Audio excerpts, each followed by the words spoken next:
Setiap ujian yang sulit akan selalu bersanding dengan solusi yang mudah. Ini rumusnya. Setiap ujian yang sulit akan bersanding dengan solusi yang mudah. Baik, kita hafal ayatnya. Inna ma'al usri yusra. Lihat, fa inna ma'al usri yusra. Surat Al-Insyirah, alam nashrah laka sadrak. Kita sudah mengerti dan paham itu ayatnya. Inna ma'al usri, setiap ada kesulitan, yusra, akan bersanding dengan solusi yang paling mudah. Dan sifat Allah tidak pernah menginginkan sulit bagi hambanya. Sifat Allah. Quran surah kedua Al-Baqarah ayat 185. Paling kiri, lihat di tengah ayatnya. Yuridullahu bikumul yusra wala yuridu bikumul usra. Allah menginginkan setiap hamba itu mudah dalam kehidupannya dan tidak berkehendak setiap hamba mengalami kesulitan hidup. Jadi kalau Anda mengalami kesulitan dalam kehidupan tidak pernah tuntas,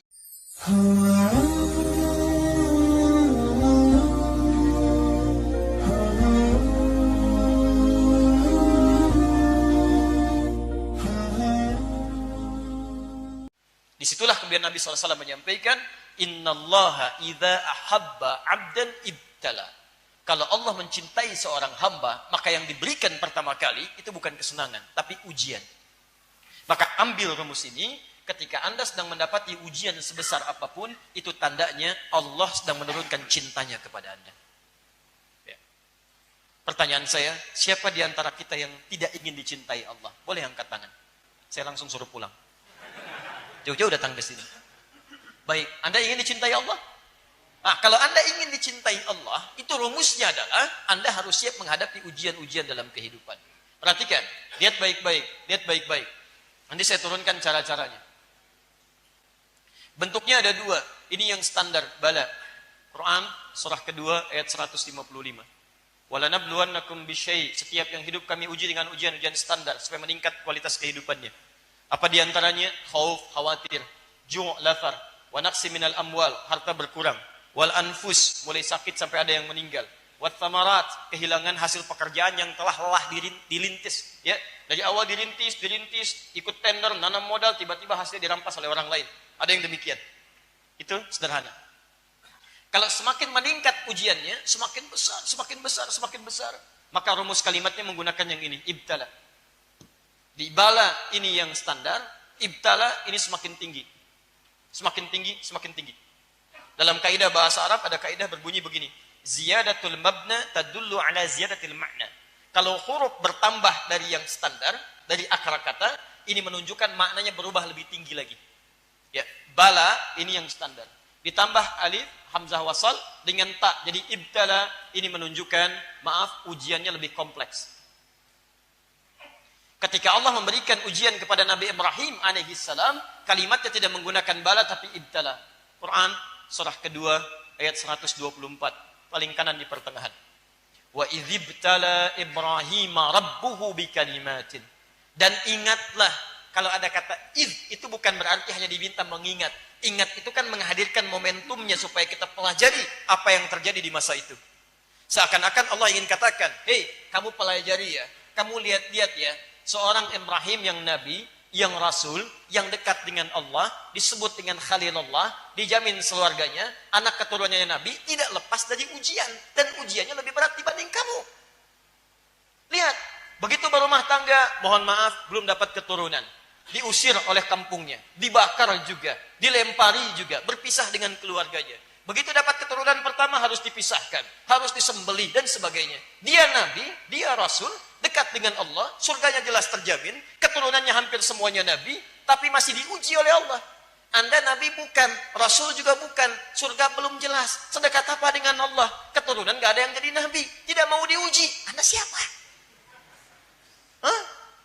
Dan ujiannya lebih berat dibandingkan dengan kita. Jadi jangan bayangkan nabi tidak diuji, selevel nabi saja ujian lebih berat dan mereka tidak mengeluh. Masa Anda yang bukan nabi diuji sedikit langsung mengeluh? Coba silakan, Nabi Ayub dikasih sakit, sakitnya tak terlukiskan. Di sini, habis semua. Silakan cek, harta habis dalam sehari. Anak-anak diwafatkan oleh Allah, 12 yang wafat dalam sehari. Anak meninggal semua, harta habis, tubuh kena penyakit. Apa mengeluh? Tidak. Istrinya bertanya, Papa kan Nabi kalau dalam bahasa kita. Kenapa Papa tidak minta kepada Allah, sembuhkan ya Allah. Minta sembuh. suami kita senang sehat. 20 tahun. Berapa lama kita diuji seperti ini? 7 tahun. Nanti saja, kalau ujian sakit ini sebanding dengan ujian sehat selama 20 tahun, baru saya memohon kepada Allah minta disembuhkan. Saya malu, dikasih senang 20 tahun, dikasih segini 7 tahun, masih mengeluh. Saya malu. Nanti kalau sakitnya sudah banding lurus dengan sehat, baru saya minta kepada Allah Subhanahu wa Ta'ala. Itu bayangkan. Barulah bermohon kepada Allah Subhanahu wa Ta'ala minta solusi. Quran surah 21 ayat 83 sampai 84. Paling kiri sebelah atas. Wa ayyuba idnada rabbahu anni massani yadhurru wa anta arhamur rahimin. Nabi Yunus, Dzannun, Masya Allah. Antum yang punya pekerjaan, mohon maaf, antum pasti punya ujian. Ada yang iri, ada yang dengki, ada yang ingin menyingkirkan, menyungkurkan. Bukan cuma antum. Nabi Yunus lebih dahsyat dibandingkan antum. Punya pekerjaan beliau, berdakwah, naik ke perahu, diundi, dilempar ke laut sampai dimakan dengan ikan paus. Ikan paus nelan Nabi Yunus alaihissalam. Apa mengeluh? Apa protes dan sebagainya? Saya tanya kepada antum, siapa yang pernah masuk perut ikan paus? Gak ada. Nabi Yunus masuk perut ikan paus, berpikir kepada Allah. Antum yang ujiannya gak sampai segitu, kenapa antum meninggalkan zikir kepada Allah? Makanya ketika Allah menyelamatkan Nabi Yunus, Allah tawarkan tawaran serupa. Wa kadzalika nunjil mu'minin. Kalau ada orang beriman mengalami persoalan seperti Yunus alaihissalam. Teman-teman, lihat kalimatnya, ya. Ketika Allah mengeluarkan Nabi Yunus dari perut ikan paus, kalimat Qur'annya tidak mengatakan saya keluarkan dari perut ikan paus. Kalimat Qur'annya mengatakan saya keluarkan dia dari awan gelap yang menyelimuti. Quran ingin memberikan gambaran bahwa ada orang-orang di masa yang akan datang mengalami peristiwa yang tidak sama, tapi substansinya sama. Saya tanyakan kepada Anda, kalau Anda masuk perut ikan paus, gelap atau terang? Sudah pernah masuk? Ya. Sempit atau luas? Pengap, sempit, gelap. Nah ini, Quran ingin memberikan bahasa kiasan. Anda bacanya pakai ilmu balaghah. Dia nanti ke depan, walaupun tidak masuk ke perut ikan paus, ada orang tahun dan sebagainya. Masya Allah, luar biasa. Kalau orang lain baru 11 hari, mungkin sudah mengeluh. Anda bisa 11 tahun. Artinya apa? Allah memilih Anda karena cuma Anda yang sanggup, yang lain tidak. Makanya ketika Anda sedang punya persoalan seberat apapun, coba ingat ayat ini. La yukallifullahu nafsan illa wus'aha. Memang cuma saya yang dipilih oleh Allah. Karena saya punya kesanggupan, yang lain tidak. Saya sering katakan, kalau Anda punya masalah seberat apapun, jangan mengeluh. Ya Allah, why me? Kata Allah, why not? Kenapa tidak? Kamu yang bisa. Jelas ya? Anda punya masalah di kantor, di rumah, dimanapun, yakinkan. Karena memang Anda bisa mengatasi itu. Katakan, saya bisa, saya bisa, saya bisa. Cuman Anda yang mampu, yang lain tidak. Tapi jangan berlebihan, langsung bikin status. Memang cuma saya yang mampu, yang lain tidak. Itu mengeluh namanya. Ya, teruskan. Jelas sampai sini? Baik. Kaidah ketiga. Saya berikan kaidahnya dulu, supaya setiap soal bisa menginspirasi kita. Jelas ya? Kenapa Ustadz saya sudah mencari, cuma saya yang belum dapat jodoh sampai saat ini? Oh, karena cuma Anda yang sanggup. Bukan. Ya, kaidah ketiga kita lihat. Kaidah ketiga. Baik teman-teman, fokus baik-baik ya. Satu apa tadi? Oh kan? Setiap ujian ditujukan untuk meningkatkan kualitas hidup. Kalau sudah paham dengan rumus pertama, antum tidak akan mengeluh insyaallah. Kedua, ujian hanya diberikan pada yang sanggup. Yang tidak sanggup tidak akan dititipkan. Paham? Ketiga, setiap ujian yang sulit akan selalu bersanding dengan solusi yang mudah. Ini rumusnya. Setiap ujian yang sulit akan bersanding dengan solusi yang mudah. Baik, kita hafal ayatnya. Inna ma'al usri yusra. Lihat, fa inna ma'al usri yusra. Surat Al-Insyirah, alam nashrah laka sadrak. Kita sudah mengerti dan paham itu ayatnya. Inna ma'al usri. Setiap ada kesulitan, yusra akan bersanding dengan solusi yang paling mudah. Dan sifat Allah tidak pernah menginginkan sulit bagi hambanya. Sifat Allah. Quran surah kedua Al-Baqarah ayat 185. Paling kiri, lihat di tengah ayatnya.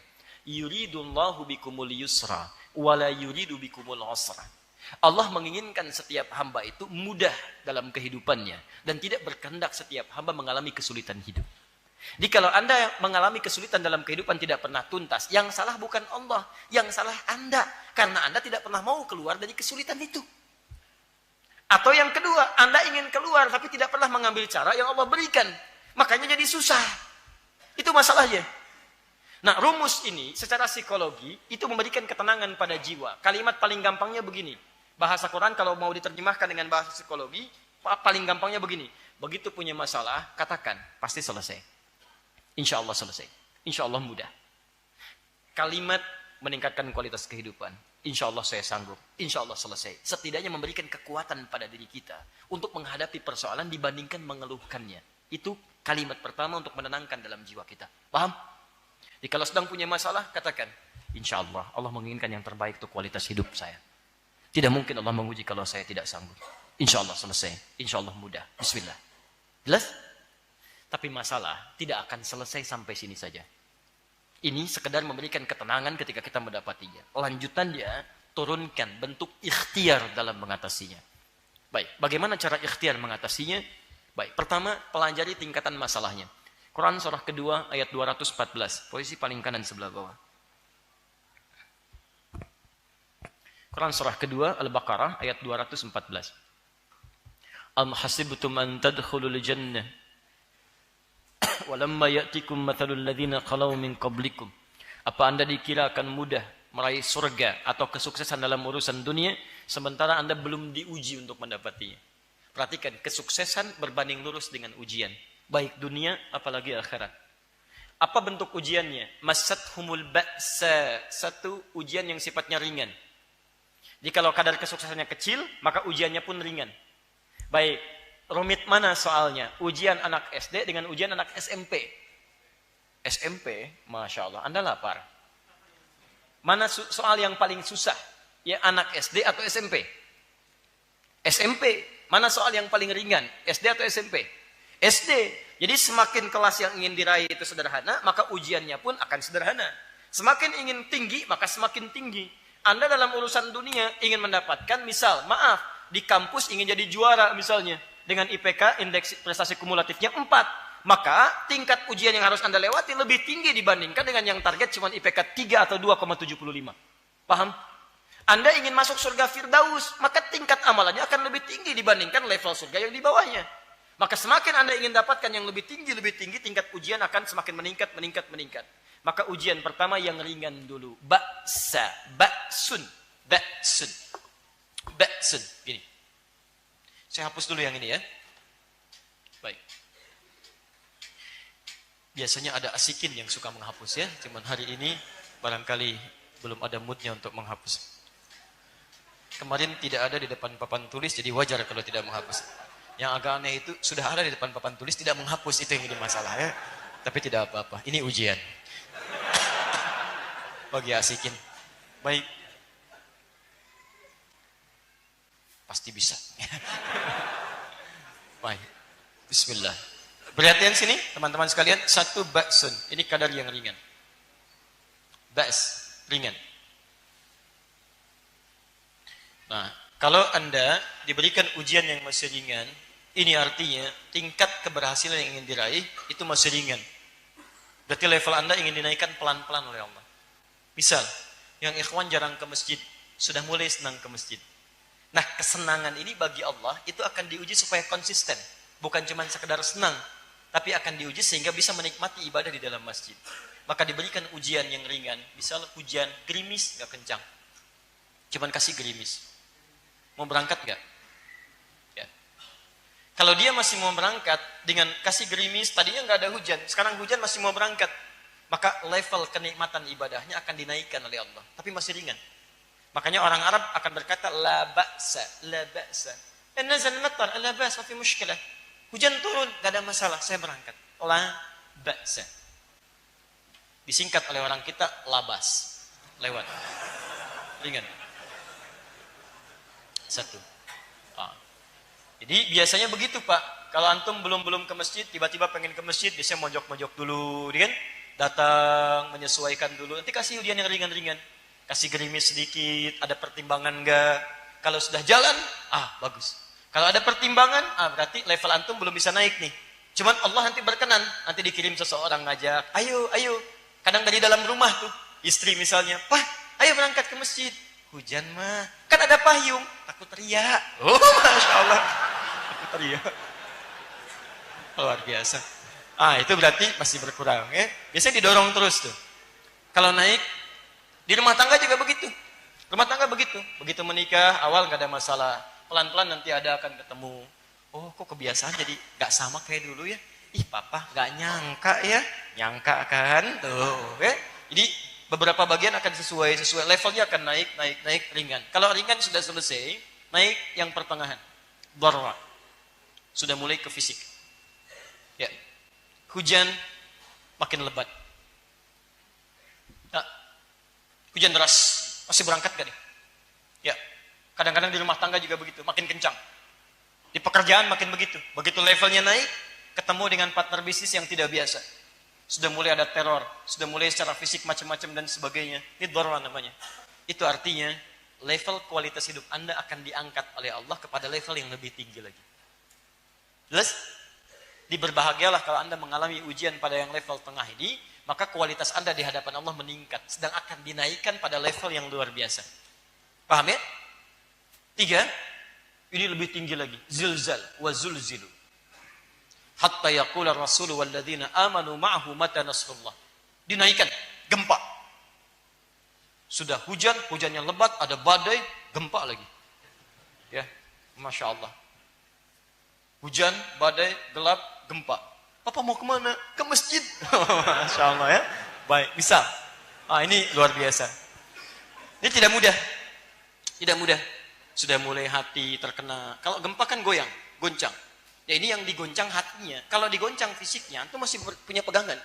Tapi kalau yang digoncang hatinya, keadaan normal pun antum akan limbung. Mata gelap, keadaan tidak nyaman, susah dan sebagainya. Wa zulzilu.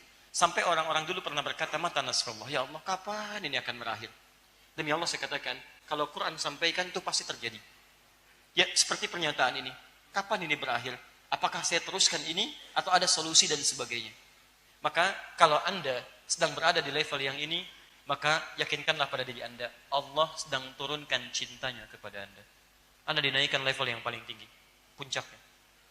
Maka saran saya, kalau Anda sedang berada di puncak, Anda jangan turunkan ke bawah. Allah sedang angkat level Anda, kenapa Anda turunkan?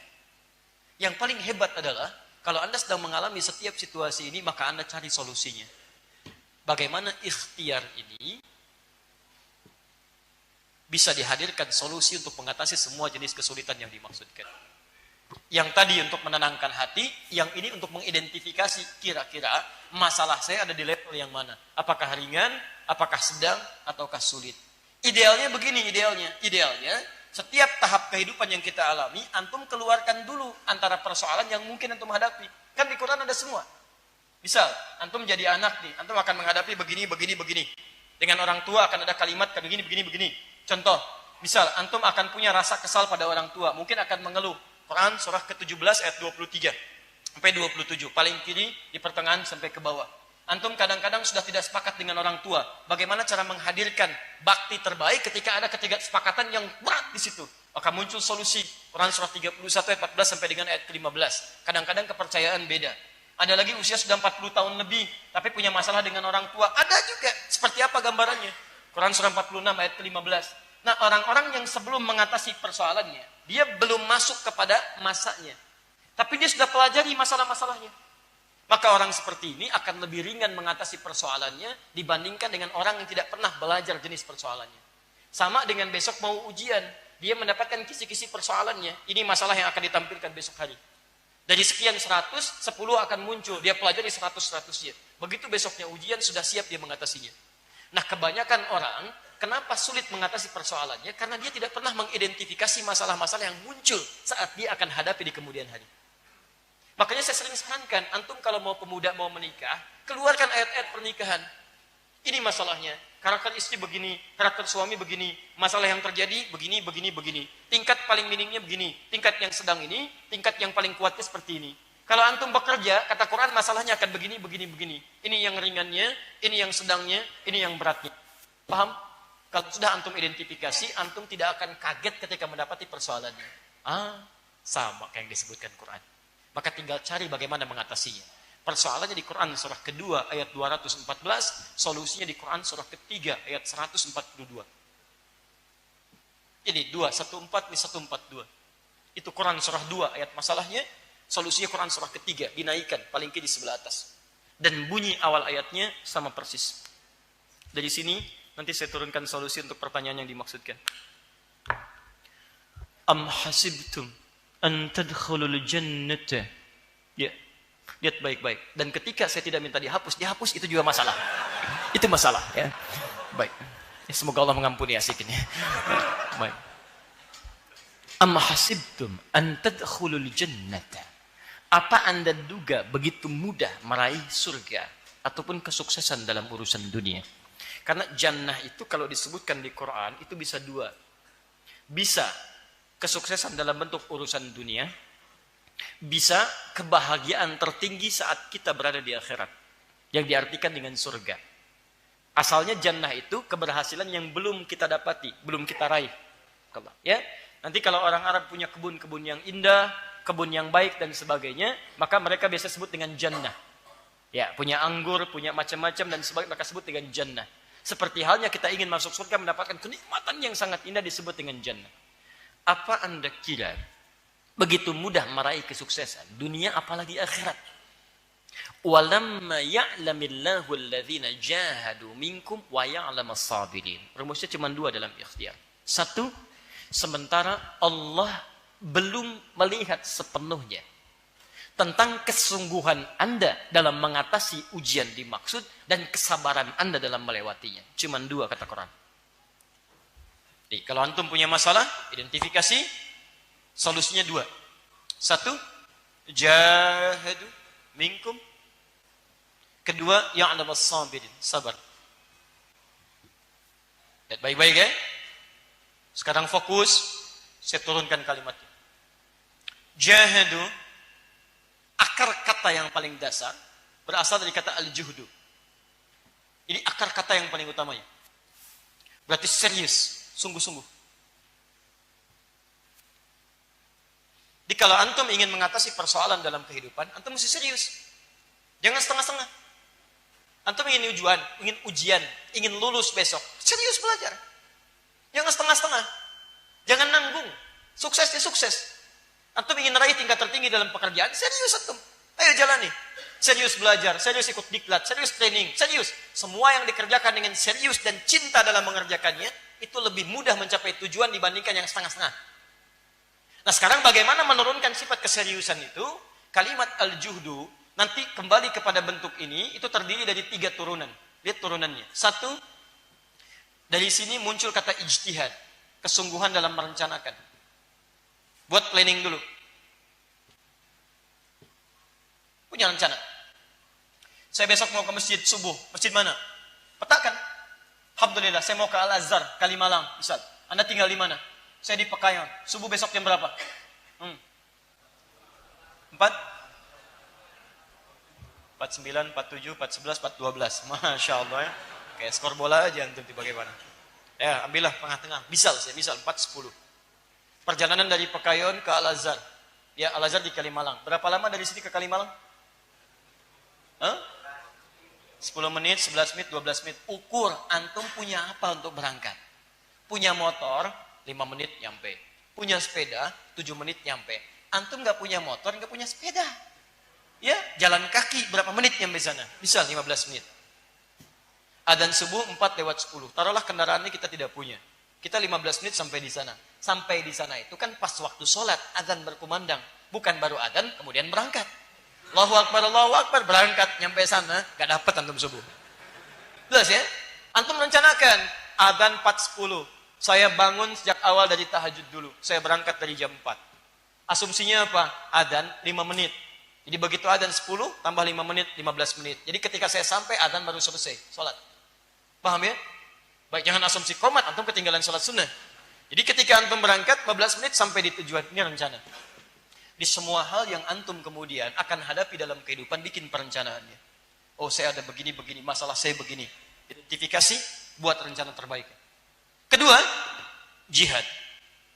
Jihad itu perjuangan fisik. Setelah ada rencananya, wujudkan dalam bentuk perjuangan fisiknya. Lakukan.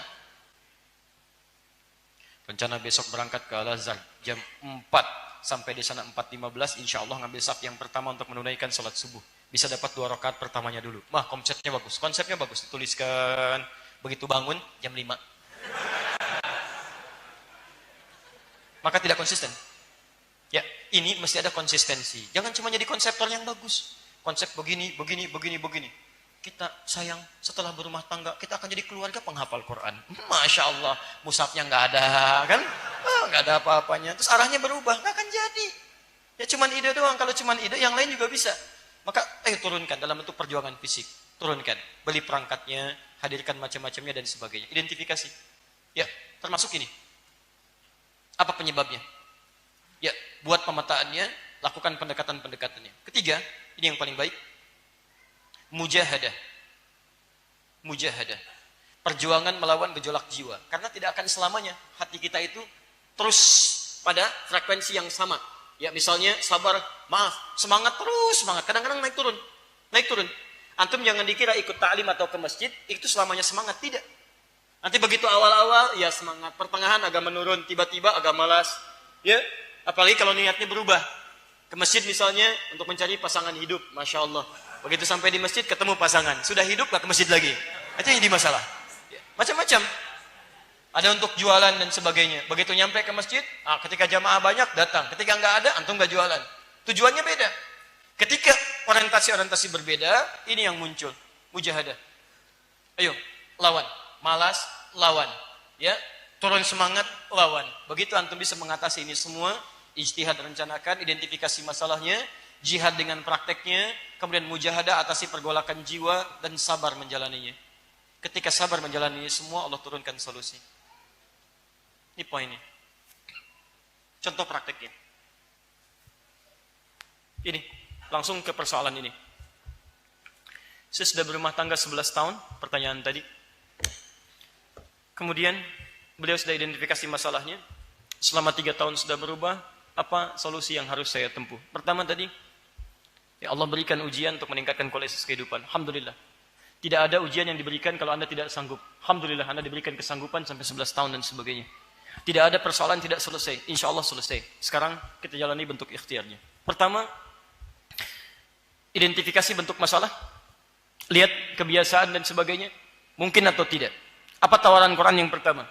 Quran surah ke-66 ayat 11. Ini solusi yang langsung kita berikan. Quran surah ke-66 ayat ke-11. At-Tahrim ayat yang ke-11. Wa daraballahu mathalan lil ladzina amanu imra'ata fir'aun. Dan Allah memberikan perumpamaan yang sangat indah bagi orang-orang beriman, yaitu contoh istrinya Firaun. Siapa istrinya Firaun? Asya. Pertanyaan saya, kenapa tidak disebutkan langsung namanya Asya, tapi disebutkan istrinya Firaun? Ini yang mau saya berikan rumusnya. Dalam kaidah tafsir, jika ada persoalan dihadirkan dalam Al-Quran, langsung disebutkan namanya, bahkan lengkap dengan bin-bintinya, ini menunjukkan persoalan dimaksud hanya akan menimpa orang itu, tidak akan terjadi di masa depan. Contoh Maryam. Wa Maryam ibnata Imran. Maryam, anak perempuannya Imran. Ketika disebutkan langsung ke binti Imrannya, ini menunjukkan peristiwa itu hanya terjadi pada Maryam binti Imran. Tidak akan lagi terjadi pada perempuan-perempuan lain. Apa itu? Mengandung dan melahirkan tanpa disentuh laki-laki manapun. Walam yamsasni bashar. Tidak disentuh. Ingat, kalau yang melahirkan tanpa bapak itu banyak. Tapi yang melahirkan tanpa disentuh laki-laki manapun itu cuma Maryam binti Imran. Jelas ya? Jadi kalau ada yang ngaku-ngaku Maryam di zaman kini mengaku saya juga bisa mengandung, melahirkan tanpa bapak. Nama saya juga Maryam. Maryam binti apa? Binti Asep misalnya. Itu bukan. Yang benar binti Imran, ya, yang lain tidak. Tapi kalau Anda menemukan dalam Quran namanya tidak disebutkan nyata, inisial atau gelar, ini menunjukkan peristiwa itu akan terjadi lagi di masa depan dengan, awas, kejadian yang sifatnya berbeda tapi substansinya sama. Fir'aunnya memang sudah nggak ada, tapi kelakuannya masih ada. Itu. Fir'aun dulu melarang istrinya untuk beribadah, melarang sholat, memaksa jauh dari Allah Subhanahu wa taala, melarang untuk mengerjakan kebaikan-kebaikan. Ada tipikal suami semacam itu sekarang? Ada beberapa bagian ditemukan. Maka Allah berikan gambaran. Allah tawarkan, jika Anda ingin seperti Asya yang mendakwahi suami sampai nyawa kemudian berakhir dan kembali kepada Allah Subhanahu wa taala, maka itu pilihan bagi Anda. Silakan. Dan dia katakan, ya Allah, saya ingin tukar perjuangan saya ini dengan surga di akhirat. Rabbibnili baitan fil jannah. Ya Allah, mohon bangunkan saya rumah di surga. Dan selamatkan saya dari kekejaman Fir'aun. Wa najjini min Fir'auna wa amalih. Dan perbuatan-perbuatannya. Selamatkan saya. Artinya apa? Ketika dia mengatakan selamatkan saya, dalam riwayat disebutkan pada saat itu sudah sampai pada puncaknya. Dia dakwahi Fir'aun. Dia sampaikan saya berubah jadi Islam, saya ikuti Musa dan sebagainya. Kemudian Fir'aun murka sebesar-besarnya ingin meninggalkan dia. Memaksa dia meninggalkan keyakinannya. Lalu diancam. Saya ancam kamu dengan, siksaan yang tidak wajar. Digelindingkan batu besar, dia diikat dan diancam akan dihancurkan pada saat itu. Maka dia berjuang sampai titik darah penghabisannya, sampai ajalnya kembali kepada Allah Subhanahu wa taala, dan dia bermohon kepada Allah, ya Allah, mohon tukar perjuangan saya dengan surga, ya Allah. Tukar dengan surga. Kalau Anda masih merasakan rasa cinta kepada suami Anda dan ingin mendakwahinya, dan Anda punya kesanggupan untuk itu, maka tawaran pertama, silahkan Anda memilih seperti Asia. Dakwahi dia, kemudian Anda berjalan dalam hadapan Allah Subhanahu wa taala, dan Anda hadirkan kedekatan kepada Allah Subhanahu wa taala, berlindung kepadanya, dan Anda yakinkan kepada Allah, memang saya dititipkan seperti ini, mungkin surga saya ada di sini. Saya ikuti, saya ajak dia, saya sampaikan, ketika dia melarang saya salat, saya tetap salat, ya, dengan cara-cara yang mungkin ada kebaikan-kebaikan di dalamnya. Malam Anda tahajud, memohon kebaikan kepada Allah Subhanahu wa taala dan sebagainya.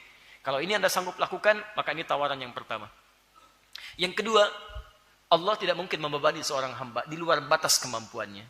Kalau memang Anda merasa tugas dari Allah dititipkan kepada Anda 11 tahun ini, dan 3 tahun jadi 14 tahun, Anda telah berusaha, dan Anda yakinkan pada diri Anda bahwa level Anda tidak harus sampai kepada merubah dia menjadi lebih baik, tapi level Anda memberikan nilai-nilai kebaikan pada dia, dan mungkin dari sisi ini ada tahapan-tahapan yang bukan Anda yang harus meluruskannya, tapi orang lain.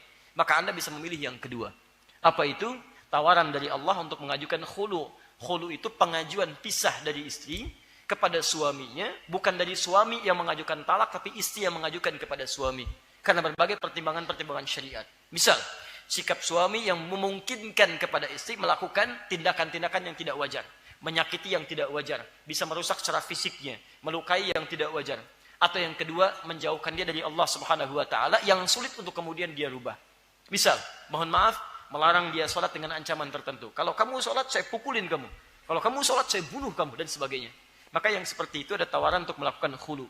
Ya, tingkatan ini dari mulai perceraian sampai ke khulu, itu kaidahnya ada di Quran, surah kedua Al-Baqarah, dari 226 sampai 236. Paling kiri dari atas sampai dengan ke bawah. Sifat khulu itu artinya, Anda mengajukan kemudian mahar yang telah diberikan oleh suami, kemudian dikembalikan kepada suami, dan diajukan lewat hakim, nanti hakim memutuskan untuk ada perpisahan di dalamnya. Dan perpisahan ini dimaksudkan untuk menyelamatkan keadaan Anda supaya lebih dekat dengan Allah Subhanahu wa taala, bukan sekedar untuk berpisah dari rumah tangganya.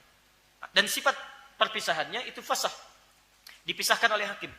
Dia tidak serta-merta suami bisa rujuk kembali, tidak. Ya, bahkan sebagian ulama menganggap perpisahannya sama dengan talak 3. Di ketiga, maksudnya yang ketiga kali talak. Tidak boleh langsung bersatu lagi, kecuali salah satunya menikah dengan yang lainnya dan ada unsur tobat di dalamnya. Paham ya? Jadi dari dua hal ini saya menganjurkan kepada Anda yang pertama untuk berikhtiar dulu bermunajat kepada Allah Subhanahu wa taala. Minta kepada Allah supaya diberikan petunjuk untuk bisa memberikan yang terbaik dalam kehidupan, bersabar dalam menjalani ujian. Kalau memang Anda sudah berusaha, berikhtiar dan sebagainya, namun demikian tetap kesulitan Anda untuk beribadah dan sulit Anda mendekat kepada Allah dan sifat Anda sudah berubah tugas dalam kehidupan, maka cobalah beristikharah. Kalau Allah memberikan jalan kepada Anda untuk berpisah dari suami Anda, maka Anda bisa mengajukan khulu, yang dengan itu Anda bisa lebih dekat dengan beribadah kepada Allah Subhanahu wa taala. Saya bermohon kepada Allah supaya Anda diberikan solusi kebaikan-kebaikan, dan semoga dengan itu kebaikan Anda lebih baik dalam pandangan Allah Subhanahu wa taala.